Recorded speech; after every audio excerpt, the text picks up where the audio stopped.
Assalamualaikum warahmatullahi wabarakatuh. Perkenalkan, saya Muhammad Sutarman dari kelas Ilmu Politik 2002B. Saya akan menjelaskan tentang sosiologi, antropologi, dan ruang lingkupnya. Sosiologi adalah ilmu yang mempelajari tentang masyarakat, sedangkan antropologi adalah ilmu yang mempelajari manusia baik dari segi fisik, luarnya maupun hasil pikiran manusia. Ciri-ciri sosiologi. Ciri-ciri sosiologi ada 4. Yang pertama, empiris. Artinya sosiologi sebagai ilmu pengetahuan didasarkan pada observasi terhadap kenyataan menggunakan alat sehat dan indera, sehingga hasilnya tidak bersifat spekulatif.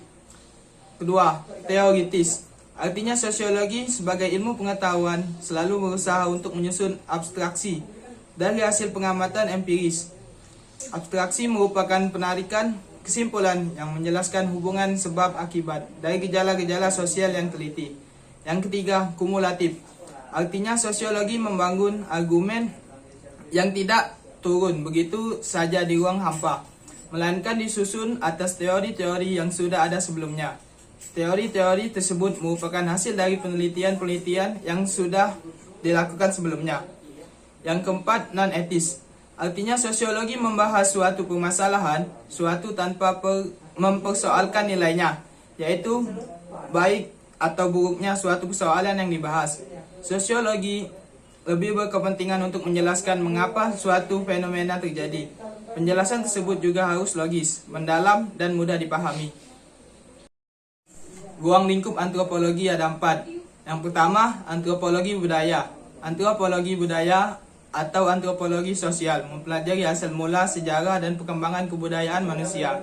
Yang kedua, arkeologi.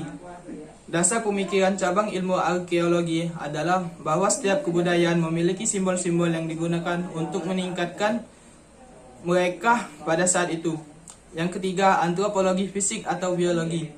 Antropologi fisik atau biologi mempelajari aspek-aspek biologis pada manusia, baik pada masa lampau maupun saat ini. Yang keempat, antropologi linguistik. Antropologi linguistik sering disebut ilmu linguistik, merupakan ilmu pengetahuan tentang bahasa. Pengertian sosiologi dan antropologi menurut para ahli. Pengertian sosiologi menurut Max Weber, sosiologi merupakan ilmu yang mempelajari tindakan sosial. Sedangkan pengertian antropologi menurut Harry, antropologi sebagai ilmu yang mempelajari manusia dan manusia yang dikerjakan manusia. Faktor interaksi sosial ada 6. Yang pertama, imitasi. Adalah tindakan meniru orang lain, baik sikap tingkah laku maupun penampilan fisiknya. Imitasi ini bisa menjadi hal yang positif kalau hal yang ditiru tersebut merupakan hal yang baik di mata masyarakat. Sebaliknya, apabila hal yang ditiru tersebut merupakan hal yang negatif, tentunya akan dinilai buruk di mata masyarakat. Misalnya meniru penampilan penyanyi yang memakai dandanan dan perhiasan yang berlebihan akan menimbulkan reaksi yang negatif di lingkungan sosial. 2. Sugesti. Sugesti adalah pengaruh atau pandangan yang diberikan satu pihak kepada pihak lain, sehingga ada proses saling mempengaruhi dan menerima pandangan tersebut secara langsung ataupun tidak, tanpa berpikir panjang. Misalnya calon presiden yang melakukan kampanye untuk meyakinkan masyarakat untuk memilihnya pada saat pemilu. Yang ketiga, identifikasi. Identifikasi adalah bentuk lanjutan dari proses imitasi dan sugesti yang memiliki pengaruh yang sangat kuat. Contohnya, seorang penggemar K-pop yang sangat mengidolakan Red Velvet, kemudian mulai mengubah penampilannya agar mirip dengan idolanya tersebut, mulai dari cara berpakaian, model rambut, dan make up. Yang keempat, simpati. Simpati adalah proses di mana seseorang merasa tertarik dengan orang lain sehingga ingin menjadi pihak lain untuk semakin memahaminya. Misalnya ketika mendapatkan broadcast mengenai berita tentang anak hilang melalui aplikasi WhatsApp. Sikap simpati yang muncul adalah meneruskan pesan tersebut ke orang lain agar anak tersebut segera ditemukan. Yang kelima, empati. Empati mirip dengan simpati, namun pada empati kita benar-benar merasakan hal yang sama dengan apa yang dirasakan orang lain. Misalnya seorang ibu yang kehilangan kehilangan nyawanya karena penyakit kanker. Akan mengikuti komunitas dengan latar belakang anggota yang sama sebagai sarana berbagai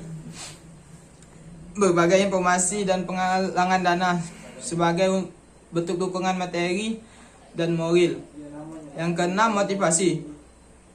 Motivasi memberikan pengaruh kepada orang lain, namun tetap dapat diterima secara lebih kritis, rasional, dan bertanggung jawab. Misalnya ketika dipuji oleh guru karena mendapatkan nilai yang bagus, kita akan lebih termotivasi untuk giat belajar agar nilai kita tetap bagus.